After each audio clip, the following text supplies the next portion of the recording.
Hello friends, welcome to my YouTube channel IAS gateways. West Bengal Public Service Commission ने कल की date में एक इम्पॉर्टेंट अनाउंसमेंट की है रिगार्डिंग असिस्टेंट इंजीनियर जो सिविल का एग्जाम होने वाला है 29 नवंबर को 10 to 12 AM में। और वो अनाउंसमेंट कुछ इस तरह से है कि the candidates for the above mentioned examination will be allowed to use a non-programmable scientific calculator in the examination halls। Means पहले जो हमारे एग्जाम्स होते थे जो हुए हैं पुराने ईयर्स में, वहां पर हमारा कैलकुलेटर अलाउ नहीं किया हुआ था कमीशन ने। अभी इस बार पहली बार कह सकते हो आप कि साइंटिफिक कैलकुलेटर अलाउड किया गया है, but it should be non programmable.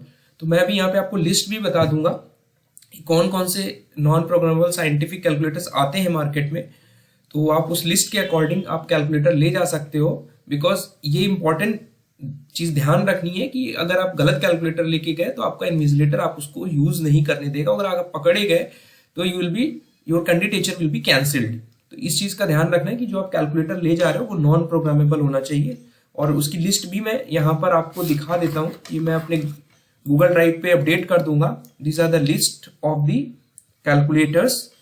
ठीक है, यहाँ पर आप देख रहे हैं FX911 कैसियो की एक सीरीज है जो कि जनरली हम लोग यूज करते हैं। FX911 की सीरीज ये आपकी नॉन प्रोग्रामेबल कंप्यूटर्स हैं। बेसिकली इसमें हमारा स्टोरेज और बहुत सारे जो प्रोग्रामिंग से रिलेटेड जो फंक्शंस हैं वो नहीं होते हैं।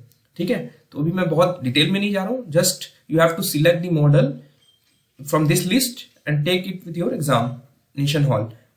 ठीक है, अब आते हैं दूसरी चीज पर, दूसरी इंपॉर्टेंट चीज पर regarding the level of questions जो पूछे जा सकते हैं। जो आपके पुराने पेपर्स को आप एनालिसिस करोगे अगर, तो जो ट्रेंड रहा है,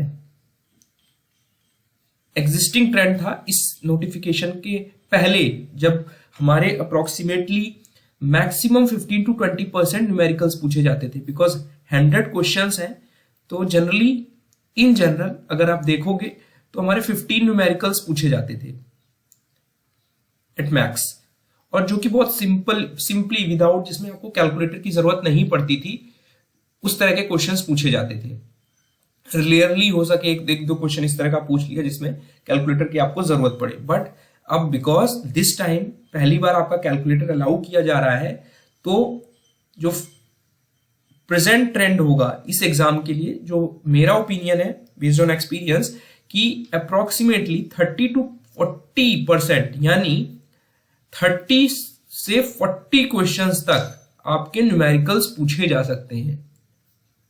ठीक है, और न्यूमेरिकल किस टाइप के रहेंगे? आपके फॉर्मूले बेस्ड न्यूमेरिकल्स भी हो सकते हैं जो कि आपको डायरेक्टली फॉर्मूला यूज करना होगा।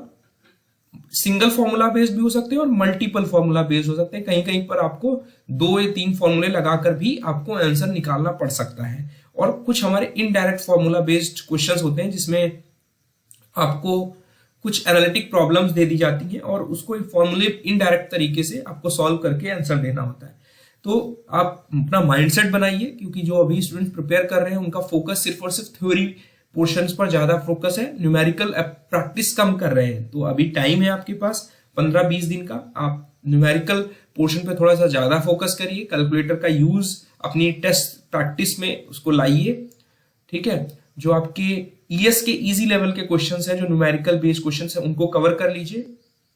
और रही बात जो हमारी टेस्ट सीरीज चल रही है प्लेटफॉर्म पर, उसमें मैंने 3 टेस्ट ऑलरेडी दे रखे हैं, बट जो मैं फ्यूचर में 3 टेस्ट और अपलोड करूंगा उसमें इस चीज का ध्यान रखूंगा कि उसमें भी 30 से 40% तक मैं न्यूमेरिकल्स डालूं, सो दैट आपको प्रैक्टिस हो जाए एक्चुअल एग्जाम के अकॉर्डिंग। अगर उस तरह का पेपर आता है तो आपको हेल्पफुल होगा। Thank you.